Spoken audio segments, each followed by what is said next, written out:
साथियों, हमने ऑपरेशन सिंदूर में देखा है मेड इन इंडिया की कमाल क्या थी। दुश्मन को पता तक न चला कि कौन से शस्त्रास्त्र है, ये कौन सा सामर्थ्य है जो पलक भर में उनको नष्ट कर रहा है। सोचिए, अगर हम आत्मनिर्भर होते न होते तो क्या ऑपरेशन सिंदूर इतनी त्वरित गति से हम कर पाते? पता नहीं कौन सप्लाई देगा नहीं देगा, साजो सामान मिलेगा नहीं मिलेगा, इसी की चिंता बनी रहती। लेकिन हमें मेड इन इंडिया की शक्ति हमारे हाथ में थी, सेना के हाथ में थी। इसलिए बिना चिंता, बिना रुकावट, बिना हिचकिचाहट हमारी सेना अपना पराक्रम करती रही।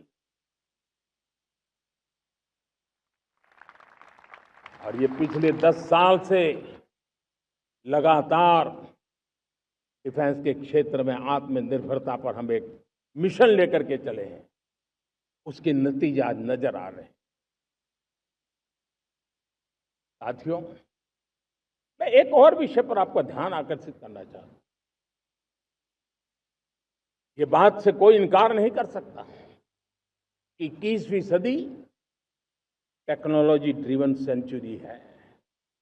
और जब टेक्नोलॉजी ड्रिवन है और इतिहास की तरफ नजर करें तो पता है, इतिहास गवाह है, जिन जिन देशों ने टेक्नोलॉजी में महारत हासिल की वो देश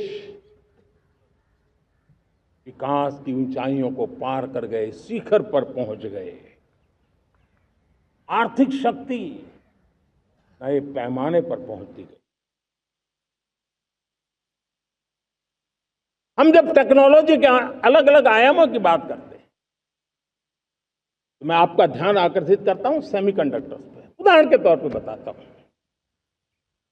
मैं यहां लाल किले से किसी सरकार की आलोचना करने के लिए खड़ा नहीं हुआ और नहीं मैं करना चाहता, लेकिन देश की युवा पीढ़ी को जानकारी होना भी उतना जरूरी है। हमारे देश में 50-60 साल पहले सेमीकंडक्टर को लेकर के फाइलें शुरू हुई। 50-60 साल पहले फैक्ट्री का विचार चालू हुआ। आप मेरे नौजवानों जानकर के हैरान हो जाएंगे, आज सेमीकंडक्टर जो पूरी दुनिया की एक ताकत बन गया है, 50-60 साल पहले वो विचार, वो फाइलें अटक गई, लटक गई, अटक गई। सेमीकंडक्टर के विचार की ही भ्रूण हत्या हो गई। 50-60 साल गवा दी।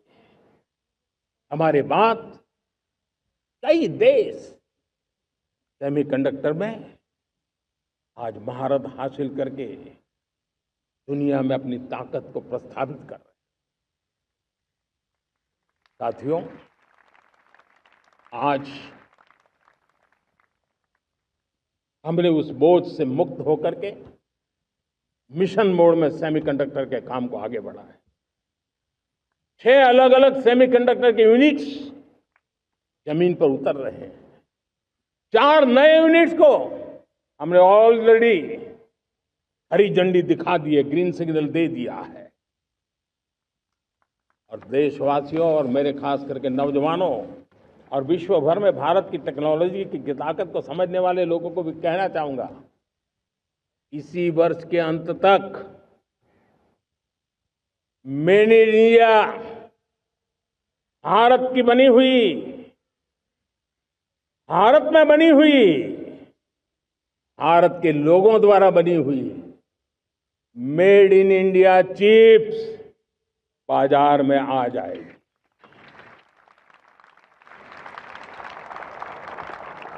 मैं दूसरा उदाहरण देना चाहता हूं। अब ऊर्जा के क्षेत्र में हम सब जानते हैं कि हम एनर्जी के लिए बहुत सारे देशों पर डिपेंडेंट है। पेट्रोल हो, डीजल हो, गैस हो, लाखों करोड़ रुपए हमें खर्च करके लाना पड़ता है। हमें इस संकट से देश को आत्मनिर्भर बनाना, ऊर्जा में आत्मनिर्भर बनाना बहुत जरूरी है। हमने बीड़ा उठाया और आज 11 वर्ष में सोलर एनर्जी 30 गुना बढ़ चुकी है। हम नए नए डैम बना रहे हैं ताकि हाइड्रो का विस्तार हो और हमें क्लीन एनर्जी की उपलब्ध हो। भारत मिशन ग्रीन हाइड्रोजन लेकर के आज हजारों करोड़ रुपए इन्वेस्ट कर रहा है। भविष्य की ऊर्जा को ध्यान में रख करके, ऊर्जा के क्षेत्रों को ध्यान में रख करके भारत न्यूक्लियर एनर्जी पर भी बहुत बड़े इनिशिएटिव ले रहा है।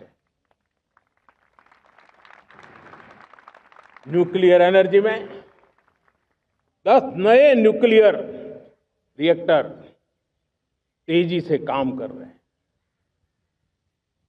2047 तक, जो कि हमने विकसित भारत का लक्ष्य तय किया है, जब देश की आजादी के 100 साल होंगे, हम परमाणु ऊर्जा क्षमता 10 गुना से भी अधिक बढ़ाने का संकल्प लेकर के आगे बढ़ रहे हैं। मेरे प्यारे देशवासियों, रिफॉर्म एक निरंतर प्रक्रिया है। समयानुकूल परिस्थिति के अनुसार रिफॉर्म करते जाना होता है।